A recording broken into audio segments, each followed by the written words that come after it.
itu dilakukan melalui online begitu kan. Namun saya harap kalian tetap sehat selalu ya, dan tetap gunakan masker dimanapun kalian berada. Oke, nah pada pertemuan kali ini kita akan membahas mengenai pembelajaran konsumen. Nah, mungkin dari dulu, dari masa kecil hingga saat sekarang sudah dewasa pun kalian secara tidak langsung melakukan kegiatan pembelajaran.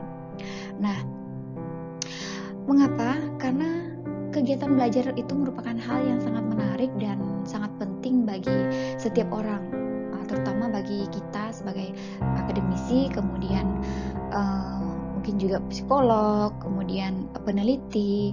Nah, kaitannya apa? Kalau misalnya kita sebagai peneliti atau pelaku usaha, kita berkaitan dengan konsumen begitu. Dan kemudian sebagai pemasar atau kegiatan yang marketingnya begitu, promosinya. Nah, ini kaitannya dengan bagaimana kita ingin melihat konsumen. Nah, ini artinya berkaitan secara langsung dengan penelitian, gitu kan. Nah, alasan setiap marketing atau pemasar itu memperhatikan cara orang belajar atau secara tidak langsung konsumennya itu supaya mereka mengajarkan konsumen secara tepat, ya. Mungkin dari segi bagaimana produk tersebut, manfaat produk tersebut, sehingga konsumen dapat membeli produk tersebut. Nah, cara-cara lain kegiatan pembelajaran untuk konsumen sendiri dikaitkan dengan bagaimana ia menggunakan produk tersebut, begitu. Nah, kemudian bagaimana cara memeliharanya, dan bahkan bagaimana cara membuangnya. Nah, sehingga para produsen atau pelaku usaha itu sangat tertarik mengetahui seberapa efektif mereka telah mengajarkan para konsumen untuk menyukai produk-produk yang mereka produksi. Nah, kemudian strategi pemasaran yang didasarkan pada komunikasi dengan konsumen. Nah, baik itu secara langsung melalui iklan atau secara tidak langsung melalui penampilan produk, kemudian kemasan, kemudian harga dan saluran distribusinya. Nah, inilah yang para pelaku usaha ingin komunikasikan kepada konsumen, sehingga mereka memperhatikan, kemudian mempercayai, kemudian mereka mengingat, sehingga mereka tertarik untuk menggunakan. Sehingga ini merupakan rangkaian proses dari pembelajaran untuk konsumen, seperti itu.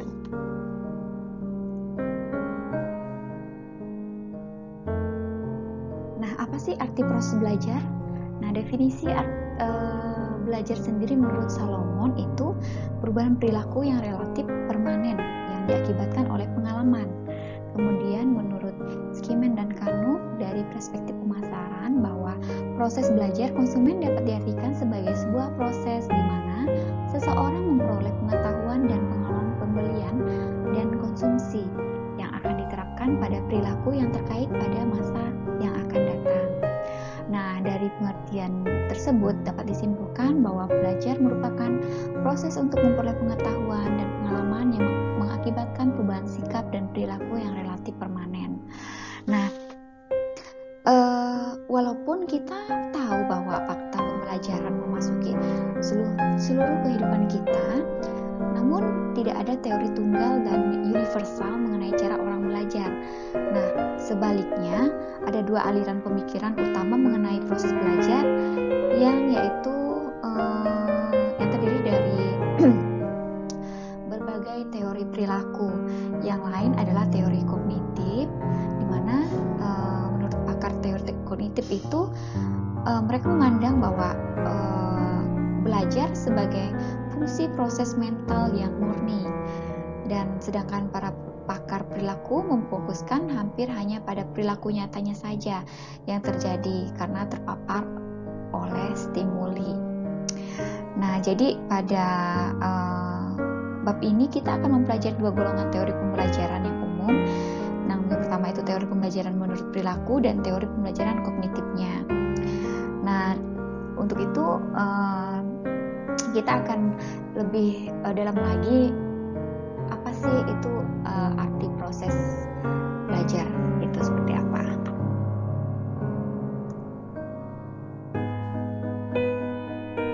Nah, sebelum kita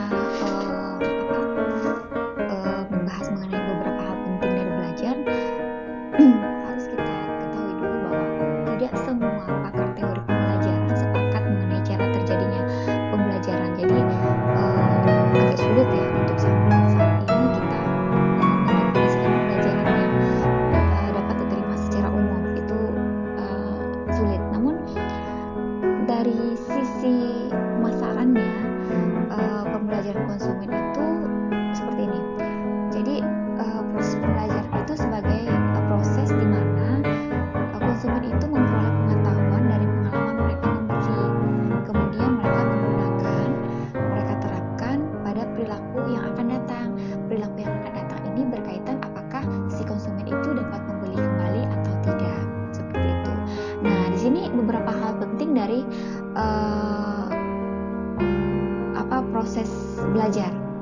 Yang pertama itu di sini dikatakan bahwa belajar adalah proses yang berkelanjutan. Nah, jadi proses ini artinya akan terus-menerus berkembang dan berubah karena adanya pengetahuan yang diperoleh. Nah, hal ini diperoleh dari misalnya kita membaca, diskusi, kemudian mengamati, kemudian secara tidak langsung akan memunculkan proses berpikir karena dari pengalaman yang dialami diri kita sendiri. Nah, kemudian di sini pengalaman yang kedua itu pengalaman memainkan peranan dalam proses belajar. Nah, di sini dari pengalaman tadi yang diperoleh dari proses belajar itu memberikan pengetahuan yang baru. Nah, pengetahuan baru ini diperoleh dari pengalaman pribadi yang berlaku sebagai umpan balik bagi individu yang memberikan dasar bagi perilaku yang akan datang atau dalam situasi yang sama. Jadi dengan adanya pengalaman, misalnya si konsumen ini tadi menurut pengalamannya dia menggunakan produk A, ternyata produk A ini memberikan dampak yang baik. Nah, sehingga ini akan menjadi suatu proses pembelajarannya. Karena menggunakan produk A, maka misalnya tubuh saya menjadi lebih segar, misalnya seperti itu. Nah, dari pengalaman inilah maka muncul proses pembelajaran. Kemudian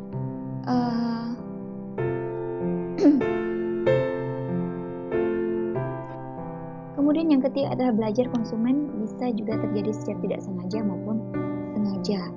Nah, jadi biasanya si konsumen ini secara tidak langsung belajar dari hal yang tidak sengaja ini. Misalnya dia melihat iklan yang terpampang gitu di persimpangan jalan menunjukkan manfaat dari produk tersebut. Nah, dari pengalaman tersebut sehingga konsumen bisa mengetahui sesuatu seperti itu. Kemudian yang keempat, proses mencari informasi secara bersungguh-sungguh dan sengaja oleh konsumen.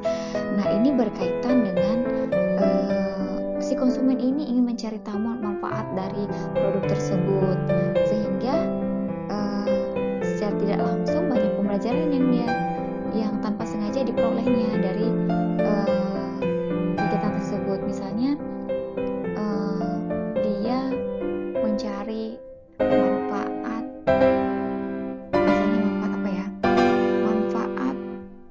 produk Pepsodent.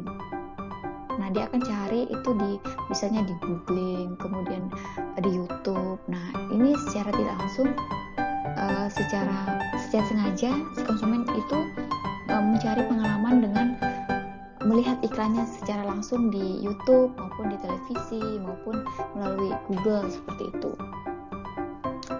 Kemudian yang kelima, pemahaman konsep yang abstrak dan pemecahan masalah yang rumit.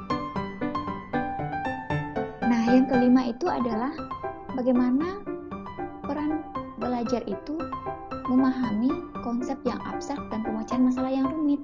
Jadi, yang tadinya mungkin secara tidak langsung dia tidak paham dengan situasi, dalam artian masih dalam bentuk abstrak. Abstrak itu kan tidak abstrak itu kan gambaran ya, gambar. Nah, dari abstrak tersebut ini akan muncul suatu proses, bagaimana ia mengetahui setiap proses-proses itu melalui gambaran konsep yang abstrak tadi, sehingga terpecahkan permasalahan yang tadinya dia bisa belajar, makanya bisa belajar melalui pembelajaran secara langsung maupun tidak langsung. Nah, ini yang dimaksud dengan konsep yang abstrak. Jadi pembelajaran itu yang tadinya belum mendapat gambaran, tetapi dia bisa menggambarkannya melalui konsep yang abstrak.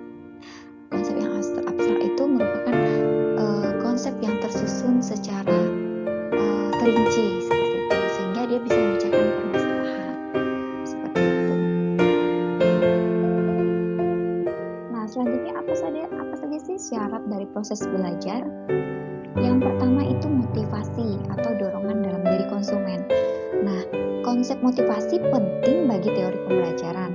Nah, perlu kalian ingat bahwa motivasi itu didasarkan pada kebutuhan dan sasaran. Nah, motivasi berlaku sebagai pemacu pembelajaran. Nah, sebagai contohnya misalnya nih, ada pria ataupun ada anak laki-laki maupun anak perempuan yang senang sekali dengan badminton begitu kan. Nah, setiap individu ini pasti akan terdorong ingin menjadi pemain badminton yang baik begitu. Nah, sehingga ia juga ingin menguasainya dengan mempelajari semua yang dapat ia pelajari mengenai tekniknya, kemudian dari tekniknya kemudian dia mempraktekannya dan dimanapun dia latihan begitu kan. Nah, kemudian mereka juga mungkin mencari informasi mengenai harga, kemudian kualitas dan karakteristik raket yang baik untuk badminton. Kemudian dengan mengetahui bahwa raket yang baik itu tentunya menghasilkan permainan yang baik. Nah, namun sebaliknya, jika konsumen itu tidak menyukai permainan badminton, dia tidak akan mencari informasi yang berkaitan dengan permainan badminton. Nah, inilah yang dimaksud dengan motivasi tadi, seperti itu. Kemudian yang kedua itu adalah isyarat. Isyarat merupakan bagian dari proses pembelajaran yang mendorong stimuli untuk mengarahkan motivasi tersebut. Jadi seperti ini. Ini berkaitan dengan misalnya kamu senang dengan tenis gitu kan. Nah, ada sebuah iklan tentang camp tenis. Jadi di mana di situ kita bisa bertemu dengan petenis-petenis yang mempunyai hobi yang sama begitu. Nah, di camp tenis ini menjadi isyarat bagi para penggemar tenis, di mana mereka bisa melihat bahwa mengikuti camp tenis itu camping tenis merupakan cara yang jitu untuk memperbaiki permainan sehingga mereka bisa sambil berlibur seperti itu. Nah, iklan ini merupakan isyarat atau stimulus yang menganjurkan suatu cara khusus untuk memuaskan motif yang muncul di pasar. Nah, semua hal yang berkaitan dengan harga, gaya, kemasan, iklan, dan penataan toko menjadi isyarat untuk membantu para konsumen yang memenuhi kebutuhan mereka dengan cara yang spesifik menurut produk.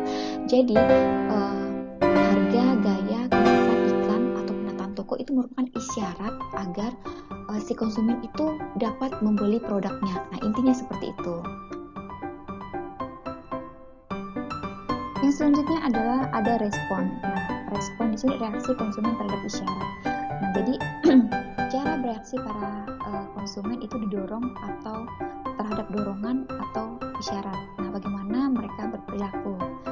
Nah, dengan cara mereka berperilaku ini membentuk respon, begitu. Nah, pembelajaran dapat terjadi ketika tanggapan tidak jelas.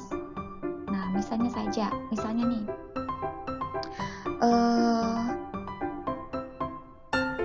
saat ini orang itu senang sekali dengan kendaraan bermotor roda 2, misalnya motor gitu ya. Banyak orang senang dengan produk Honda misalnya. Produk Honda itu menawarkan produk-produknya yang menyesuaikan kebutuhan atau remaja masa kini, begitu kan. Dengan misalnya berbagai produk kendaraan bermotor, mereka menyediakan kesesuaian apa sih yang dibutuhkan oleh konsumennya. Nah, si Honda ini menyediakan produk yang disesuaikan dengan kebutuhan si konsumen. Maka respon dari si konsumen adalah mereka akan membeli produk kendaraan menyesuaikan dengan kebutuhannya. Misalnya dia senang bekerja dia seorang yang bekerja di lapangan dengan kondisi jalan yang berlumpur dan berbatuan, maka dia akan membeli produk kendaraan sesuai dengan apa yang dibutuhkannya, seperti itu. Nah, misalnya anak remaja ingin tampil stylish, kemudian terlihat trendy, begitu kan, maka ia akan membeli produk yang sesuai dengan apa yang diinginkannya. Nah, seperti itu. Jadi respon yang dihasilkan oleh konsumen adalah dengan cara mereka membeli produk tersebut dan menggunakannya sesuai dengan kebutuhannya. Nah, seperti itu. Nah, selanjutnya ada pendorong dan penguatan. Nah, pendorong dan penguatan ini berkaitan dengan sesuatu yang meningkatkan kecenderungan seseorang konsumen untuk berperilaku pada masa yang akan datang karena adanya isyarat dan stimulus. Jadi isyarat dan stimulus ini memberikan dampak. Nah, seperti yang saya sampaikan tadi bahwa ketika seseorang sudah menggunakan produk tersebut, saya contohkan tadi misalnya produk Honda ya untuk kendaraan bermotor, itu ketika dia sudah menggunakan produk Honda dan dia merasa ada semacam stimulus dari produk tersebut. Dengan menggunakan produk tersebut dia merasa nyaman menggunakannya, kemudian dari segi penggunaan bahan bakar juga ternyata lebih hemat, seperti itu. Nah, sehingga ini menjadi dorongan untuk ia melakukan penggunaan produk Honda secara terus-menerus, seperti itu, dan memungkinkan untuk menyampaikan ini kepada rekan-rekan sekerjanya atau kepada pihak keluarganya, seperti itu.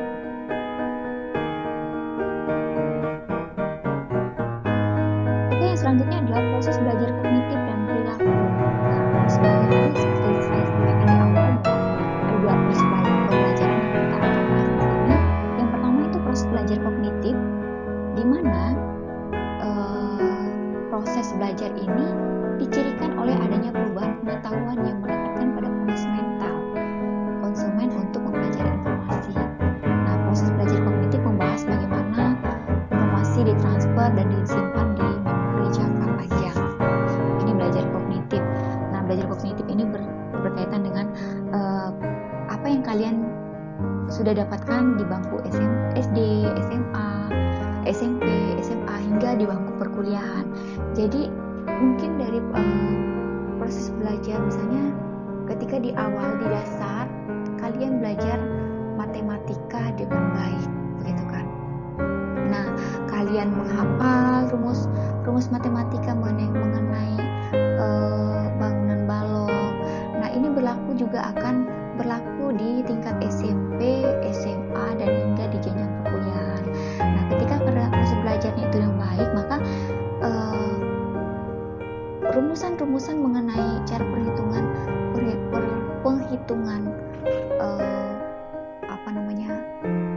bangunan panjang atau bangunan balok ini akan terus kalian ingat seperti itu.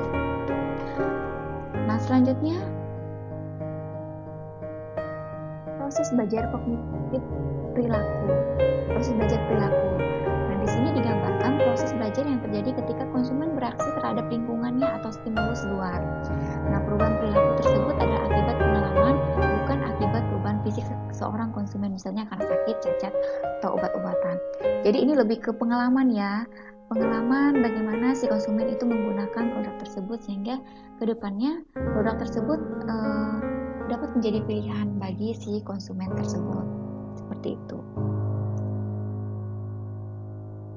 Nah, yang selanjutnya adalah proses belajar classical conditioning. Nah, proses belajar classical conditioning ini merupakan suatu teori belajar yang mengutarakan bahwa makhluk hidup, baik manusia maupun binatang, adalah makhluk pasif yang bisa diajarkan perilaku tertentu melalui pengulangan. Nah, atau tadi repetition atau conditioning.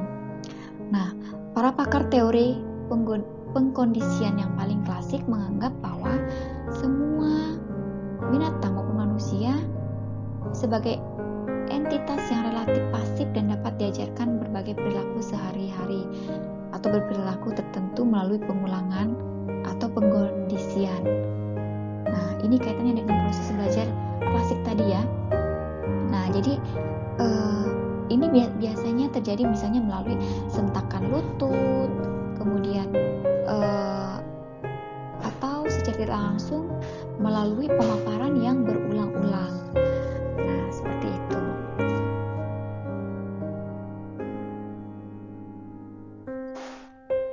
Nah, classical conditioning dalam pemasaran. Nah, unconditional stimuli dan dimanfaatkan dalam komunikasi pemasaran. Contohnya musik, iklan di televisi maupun radio biasanya menggunakan musik sebagai unconditional stimuli.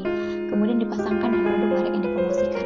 Nah, misalnya kalau kalian dengar iklan Shopee. Nah, iklan Shopee itu musiknya seperti ini ya. Mana ya? Kalau kalian dengar iklan Shopee itu kan ada musik yang sangat berkaitan sekali dengan marketplace tersebut. Nah, sehingga kalau kita dengar musik itu, pasti kita tahu bahwa itu adalah produk Shopee gitu, ada atau marketplace-nya si Shopee seperti itu. Nah, itu yang dimaksudkan dalam bagaimana unconditional stimuli ini dapat dijadikan komunikasi dalam pemasaran. Nah, selain itu, hal yang lain digunakan ketika untuk pemasaran apa lagi ya, yang berkaitan dengan musik, itu banyak sekali. Coba kalian perhatikan. Itu salah satu contohnya ya.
Nah, di sini saya akan memberikan salah satu contoh bagaimana musik itu dihubungkan dalam bentuk pemasaran. Nah, ini ada satu iklan. Kalau kalian sering belanja di salah satu marketplace Shopee, kalian akan lihat iklan seperti ini. Beli semua di Shopee.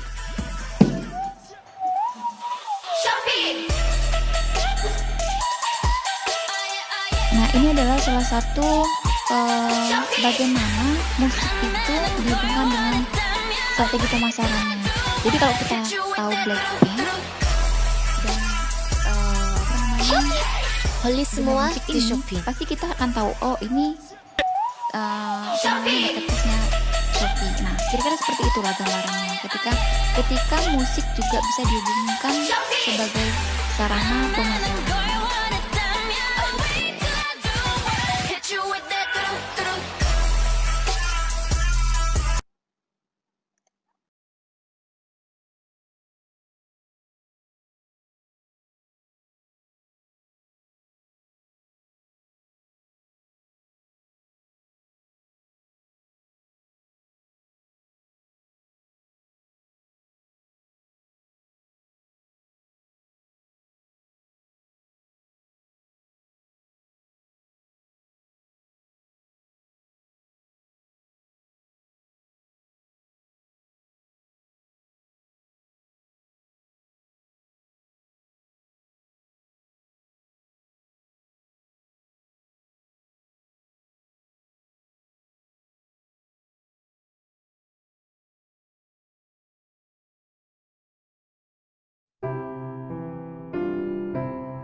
Oke, kembali ke classical conditioning atau pengkondisian klasik ya dan pemasaran.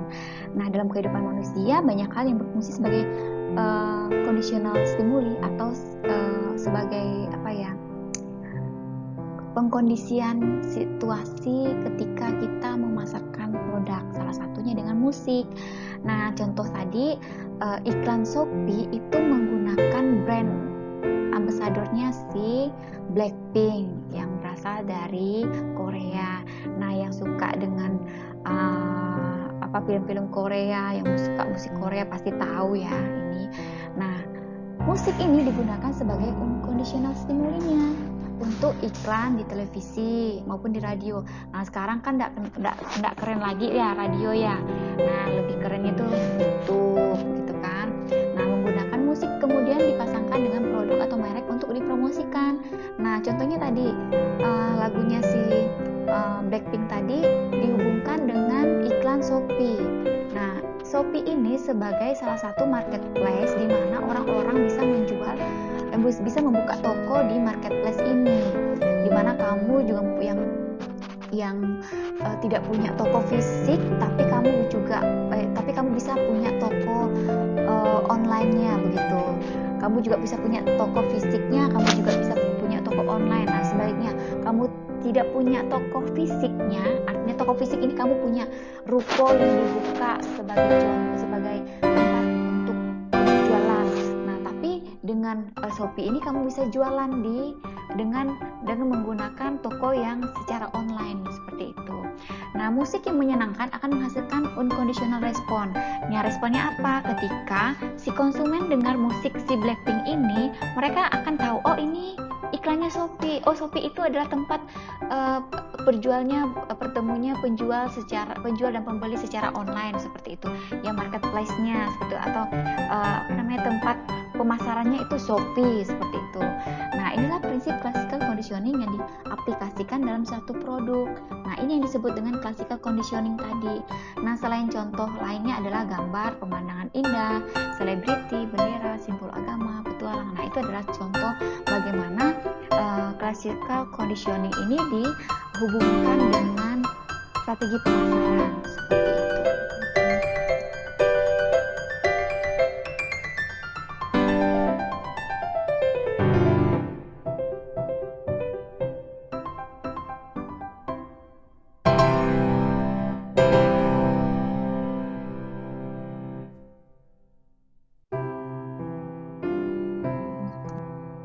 Kemudian yang kedua adalah tanggapan kognitif terhadap iklan.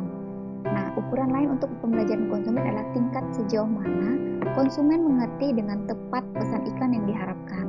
Nah, pengertiannya di sini merupakan fungsi dari karakteristik pesan, kesempatan, dan kemampuan konsumen untuk mengolah informasi dan motivasi konsumen tersebut.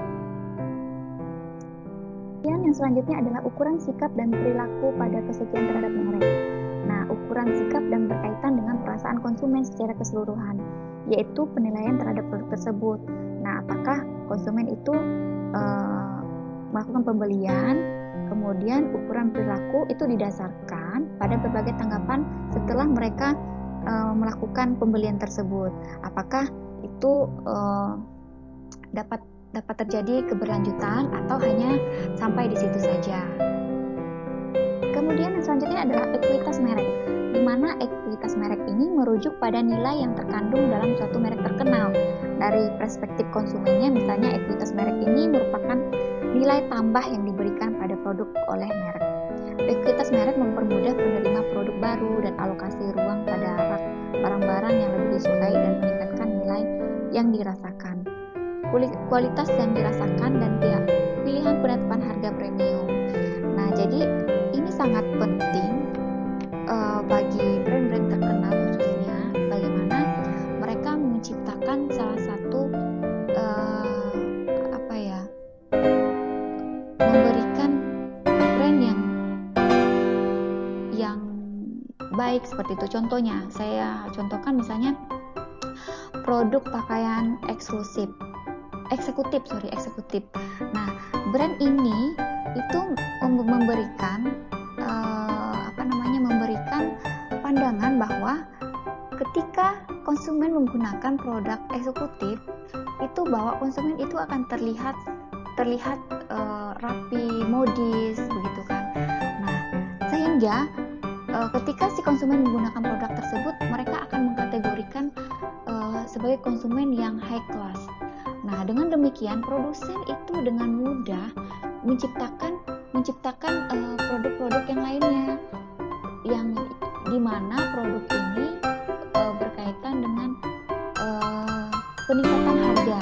Jadi berapapun harga yang mereka patokan, si konsumen itu tidak masalah. Nah, seperti itulah gambarannya.